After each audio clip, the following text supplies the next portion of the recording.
तो चलिए, hello student, कैसे हैं आप सब। आशा करता हूँ अच्छे होंगे, स्वस्थ होंगे और आप सभी की प्रैक्टिस बहुत अच्छी चल रही होगी। आप सभी ने हमारी पिछली क्लास में प्रतिलेखन अभ्यास 37 और 38 का अच्छी तरह प्रैक्टिस कर लिया होगा। साथ में अनुवाद जरूर करें। तो चलिए, इसी के साथ हम अपनी आज की क्लास शुरू करते हैं। 80 शब्द प्रति मिनट गति, रामधारी गुप्ता की किताब से प्रतिलेखन अभ्यास 39 और 40 का। चलिए, रेडी, स्टार्ट। अध्यक्ष महोदय, मैं निवेदन करना चाहता हूं कि सरकार को यह निश्चय करना चाहिए कि इस बिल का सही उपयोग किया जाएगा। पुलिस को डाक द्वारा मत देने का अधिकार दिया जा रहा है, वह सही है। वह अधिकार इससे पहले ही दिया जाना चाहिए था, लेकिन आजकल चुनावों में जो गड़बड़ी होती है उसको दूर करने के लिए सरकार को मूल अधिनियम में संशोधन करना चाहिए। पैरा, माननीय सदस्य ने अभी कहा कि इस बिल पर ज़्यादा वाद विवाद नहीं होना चाहिए, लेकिन हम विरोधी दल के लोग जानते हैं कि जूता कहाँ काटता है।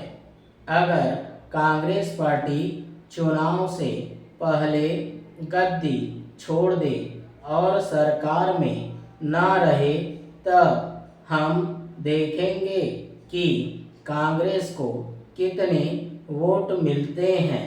क्योंकि चुनाव के समय कांग्रेस पार्टी के हाथ में सरकार रहती है, इसलिए उसको इतने वोट मिल जाते हैं। मैंने मध्य प्रदेश में देखा है कि हमारे कुछ कर्मचारियों को आरोप लगाकर पकड़ लिया गया है। इस संबंध में न्यायाधीश का निर्णय वहां की विधानसभा में पढ़कर सुनाया गया है। पैरा, पुलिस के वोट लेने के लिए ही यह बिल लाया गया है। हमें डर लगता है कि पुलिस पर दबाव डाला जाएगा। सरकार को यह बतला देना चाहिए कि ऐसा नहीं किया जाएगा।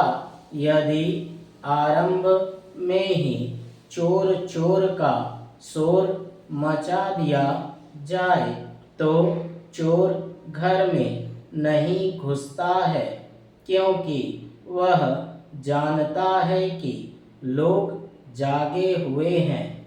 हम अपना यह शक और चिंता इसीलिए प्रकट कर रहे हैं ताकि सरकार इन बातों का ध्यान रखे और चुनाव में होने वाली गड़बड़ियों को रोकने की कोशिश करे।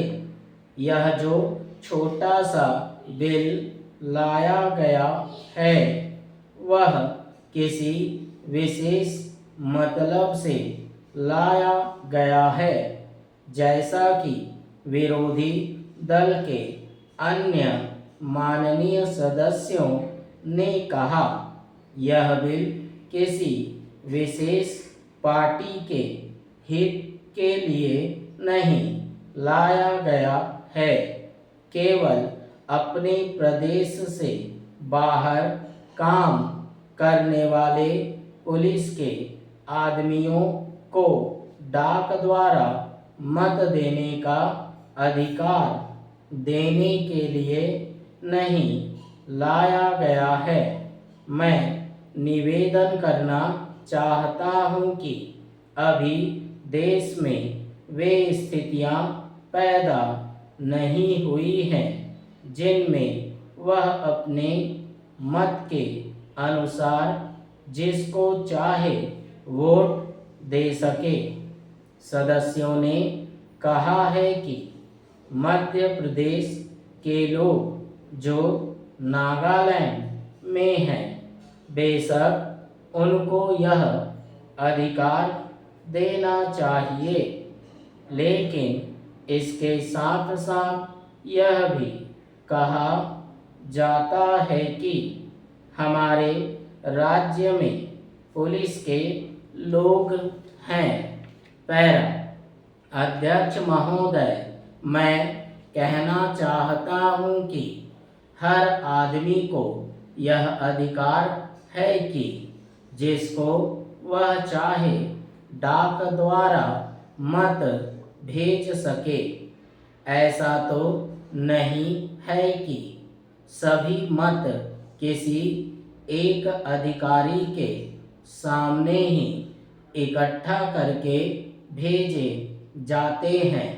जहाँ तक सरकार का संबंध है वह ठीक है, वह प्रारंभ में ही आना चाहिए था और मैं उसका समर्थन करता हूँ। मैं इस सदन के माननीय सदस्यों से भी निवेदन करता हूँ कि इस बिल को पास कर दिया जाए।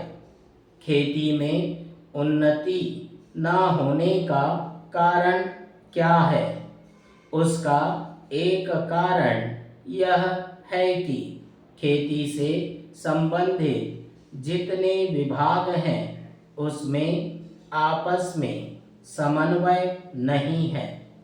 खेती के लिए अच्छी खाद की आवश्यकता है, पानी की आवश्यकता है, औजारों की आवश्यकता है और धन की आवश्यकता है।